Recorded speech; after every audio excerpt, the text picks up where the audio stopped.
शुक्रिया। आगे बढ़ते हैं खबरों में। हरियाणा जन चेतना पार्टी वी अंबाला नगर निगम चुनाव को लेकर पूरी तरह से मैदान में उतर चुकी है।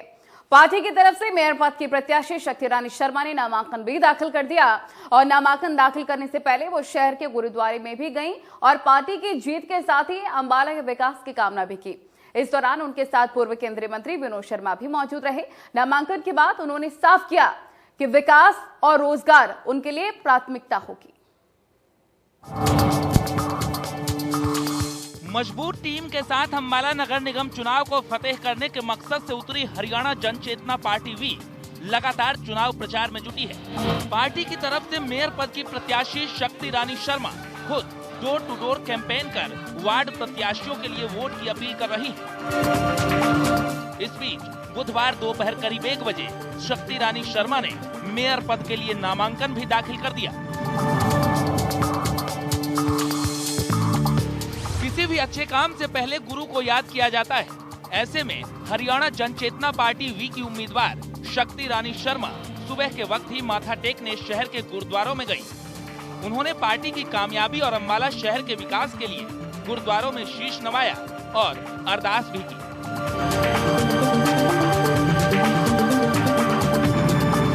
हरियाणा जन चेतना पार्टी वी की उम्मीदवार शक्ति रानी शर्मा अंबाला के सेक्टर 10 और अर्जुनपुरा स्थित गुरुद्वारे पहुंची थी, जहां उन्होंने माथा टेक कर आशीर्वाद लिया।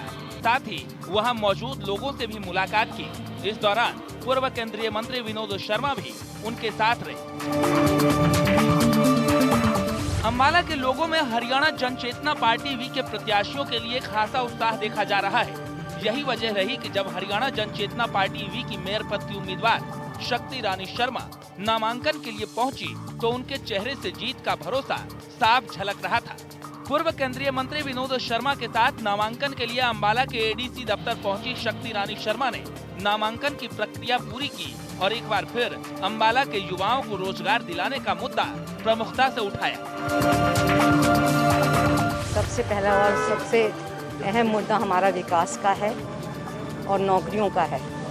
जो नौजवान हैं उनके लिए नौकरियां मुहैया करानी है और सबसे नगर निगम में हमने कम से कम 1500 से 2000 नौकरियां बच्चों के लिए निकलवानी है।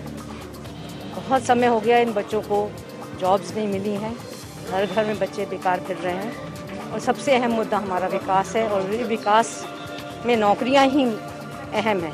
और चाहे उसके लिए हमें कुछ भी मुशक्क़त करनी पड़े, किसी से भी लड़ना पड़े, कहीं से भी लाएं ढूंढ के नौकरियां, बच्चों के लिए नौकरियां लेके आएंगे। हरियाणा जन चेतना पार्टी वी का लक्ष्य न केवल अंबाला के युवाओं को नौकरी दिलाना है, बल्कि निगम में जड़ें जमा चुके भ्रष्टाचार को साफ करना भी पार्टी की प्राथमिकताओं में से एक है। नामांकन के बाद मीडिया से बात करते हुए हरियाणा जन चेतना पार्टी वी की मेयर पद की उम्मीदवार शक्ति रानी शर्मा ने आईएमटी पर भी बात की। उन्होंने कहा कि जिस लक्ष्य को लेकर पूर्व केंद्रीय मंत्री विनोद शर्मा और हरियाणा जन चेतना पार्टी शुरू से चल रही है, उसे पूरा अंजाम तक जरूर पहुंचाया जाएगा और अंबाला को हरियाणा के नंबर 1 शहर की पहचान जरूर दिलाई जाएगी। देखिए, बहुत मेहनत करके शर्मा जी आईएमटी लेके आए थे यहाँ पर। किन्हीं वजहों से वो आईएमटी नहीं लग पाई, पर वो मुद्दा अभी भी कायम है और हम आईएमटी के लिए फिर दोबारा संघर्ष करेंगे और आईएमटी लेके आएंगे। पूर्व केंद्रीय मंत्री विनोद शर्मा पहले ही कह चुके हैं कि 30 दिसंबर को जब नतीजे आएंगे तो सारी चीजें शीशे की तरह साफ हो जाएंगी, क्योंकि अंबाला निगम का चुनाव उनकी पार्टी जनता के साथ मिलकर लड़ रही है।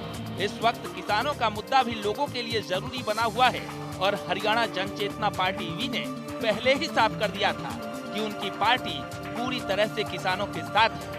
इस बात को नामांकन भरने के बाद हरियाणा जन चेतना पार्टी की मेयर पद की उम्मीदवार शक्ति रानी शर्मा ने भी कहा। साथ ही मैडम, किसान जो हैं वो अभी भी धरने पर बैठे हुए हैं, सरकार की उन्होंने कोई भी बातें नहीं मानी। हरियाणा जन चेतना पार्टी का क्या स्टैंड है किसानों के मुद्दे पर? हम बिल्कुल किसानों के साथ हैं। अंबाला को स्वच्छ बनाने का सपना हो या फिर शहर की सुंदरता बनाने की कोशिश, शहर के युवाओं को रोजगार देने की बात हो या फिर आईएमटी के लिए संघर्ष, हरियाणा जन चेतना पार्टी वी और पूर्व केंद्रीय मंत्री विनोद शर्मा हमेशा से ही इस मुद्दे को उठाते रहे हैं। इस बार निगम चुनाव में इन्हीं मुद्दों को लेकर हरियाणा जन चेतना पार्टी वी लोगों के बीच जा रही है। अंबाला से अमन कपूर के साथ विपिन परमार, इंडिया न्यूज, हरियाणा।